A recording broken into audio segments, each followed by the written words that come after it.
Да, се враќаме во отвореното студио, со нас е професорката Мирјана Најчевска, со која ќе разговараме за новиот сет на мерки. Професорке, добра вечер. Добро вечер. Ве имавме пред неколку дена тука во програмата на телевизија 24, каде што ја коментиравте најавата за можното ограничување на движењето на лицата над 65 години и сето тоа до нова година. Зборувавме за тоа чисто како предлог, како најава, се уште тоа не е донесено. Ќе видиме за тоа. Кажете ми, денеска предложи министрот Филипче нови сет на мерки до владата. Отприлика се работи за намалување на време траењето на полицискиот час и за зголемување на заштитните за носење на заштитна опрема од страна на граѓаните, но вие цело време критикувате, велите полицискиот час е besmislen, besmislена е забраната на движење на луѓе во шуми и на отворено, besmislени се многу од мерките. Останувате ли се уште на истиот став? Значи, основниот проблем со воведувањето на вакви мерки, посебно мерки кои што значат ограничување на индивидуалните човекови права, е што вообичаено тие треба да бидат добро осмислени, треба да бидат образложени и треба да бидат пропорционални на заканата. Она што недостасува при воведувањето на сите овие мерки е токму нивното образложување. Значи, да, ни се даваат мерките, се кажуваат на овој или оној начин, меѓутоа во ниту еден момент немаше јасно образложение зашто баш тие мерки, што се постигнува со тие мерки, на кој начин влијаат и на кој начин всушност се испитува резултатот од давањето на овие мерки. Така што многу често граѓаните не ги добиваат ни вистинските информации во врска со ограничувањето на нивните права.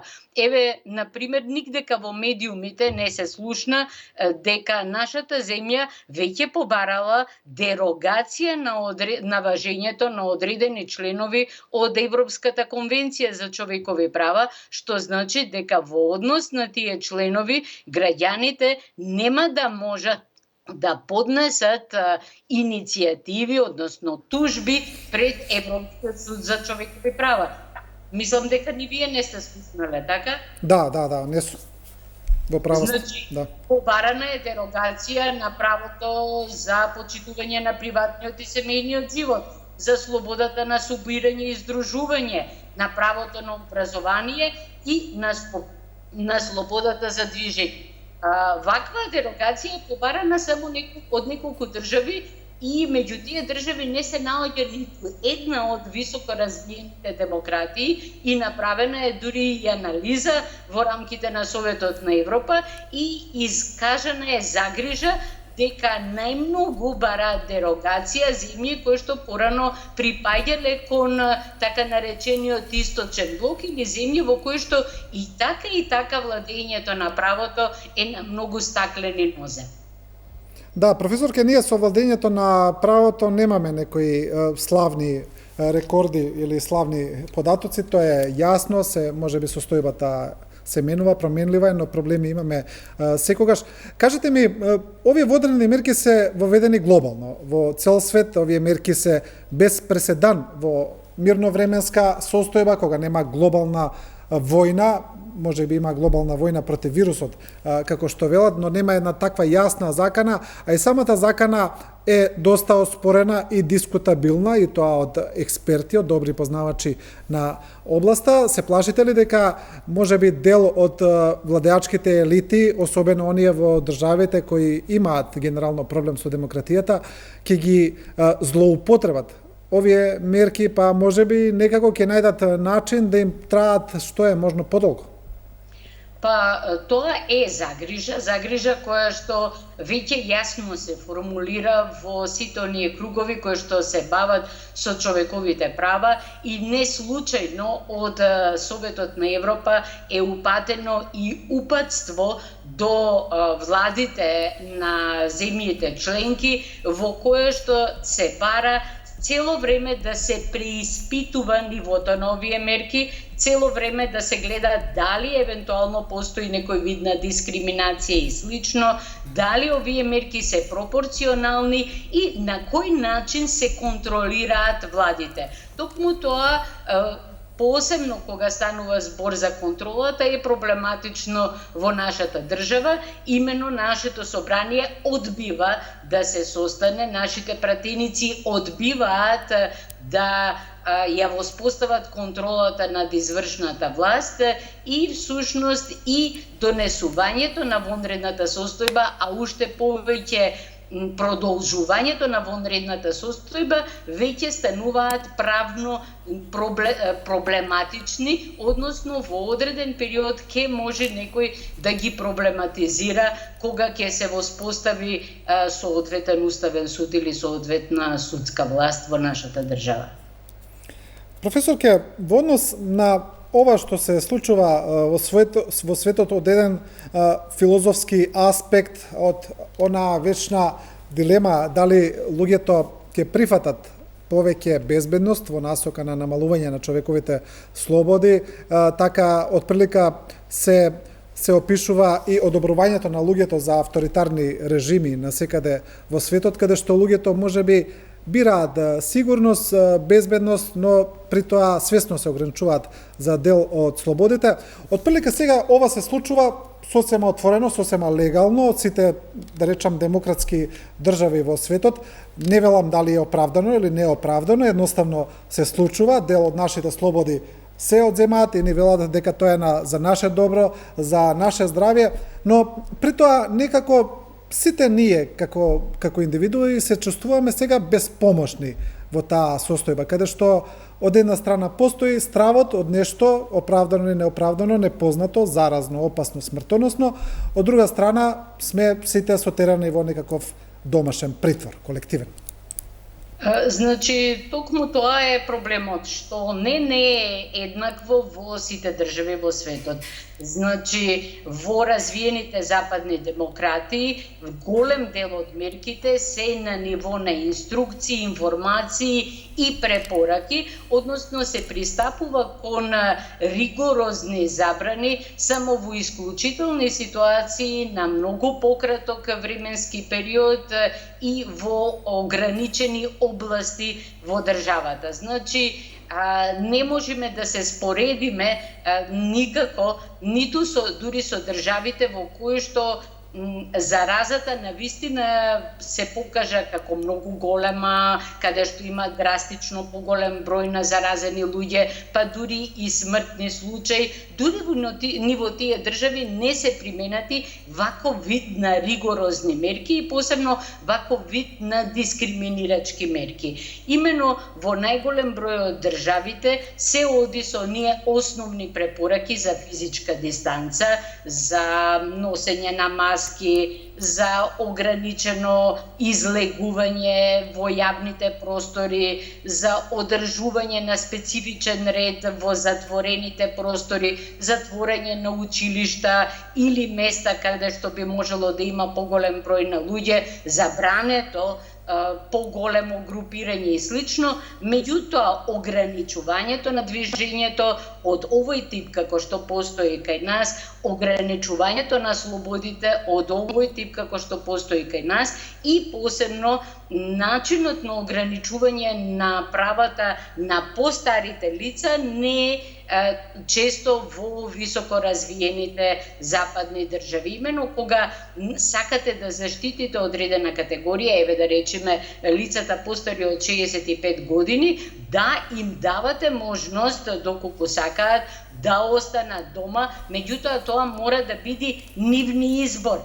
Значи, не може некого да присилите на поинаков начин да биде третиран отколку сите останати граѓани.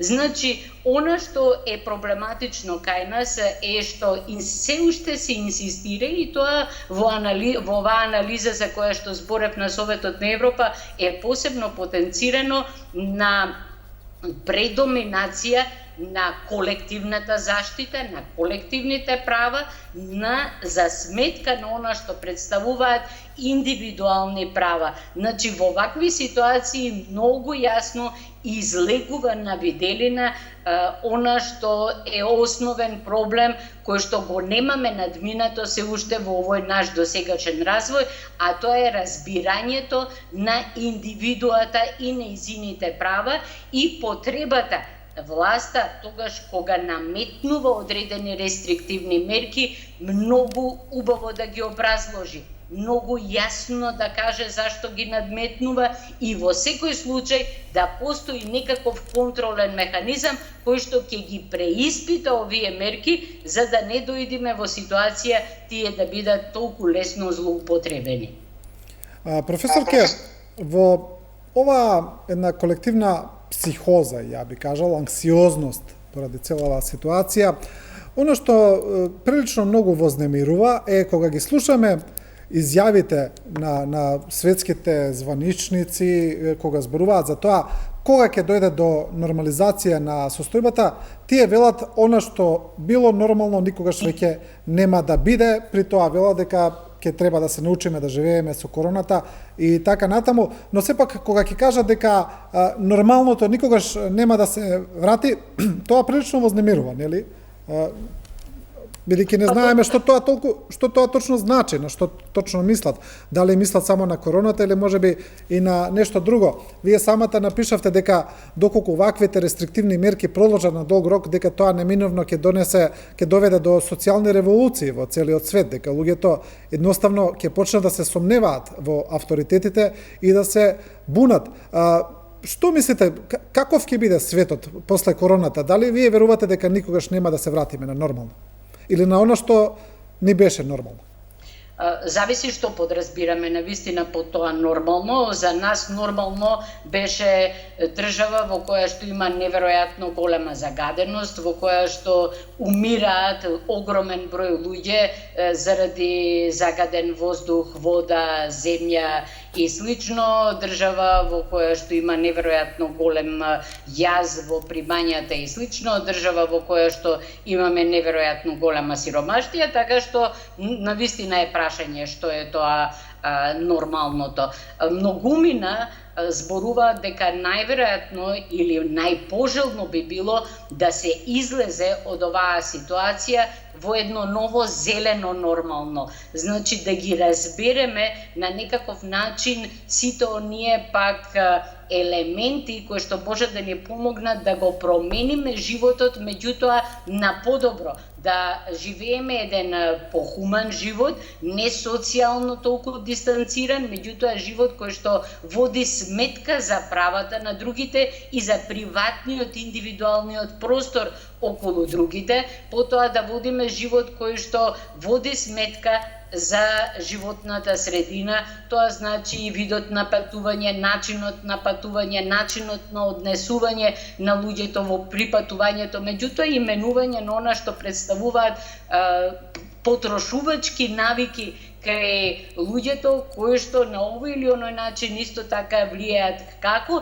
на она што представува вредносен систем на луѓето, така и она што представуваат заштита на човековата средина, на природната средина и се она што влие на климатските промени. Така што и она ново нормално на кое што може би мислат и политичарите, меѓутоа и експертите, може би е некое подобро нормално и тоа ќе зависи од нас самите во која насока ќе тргнеме. Меѓутоа, тоа нормално сигурно нема да биде подобро доколку не успееме да сватиме дека црвената линија на заштитата, црвената линија на здравот мора да биде почитувањето на индивидуалните права и слободи. Не сме ситуацијата да стане храна за ксенофобија, храна за повреда на правата на другите и не сме да се претвори во страв кој што ќе бара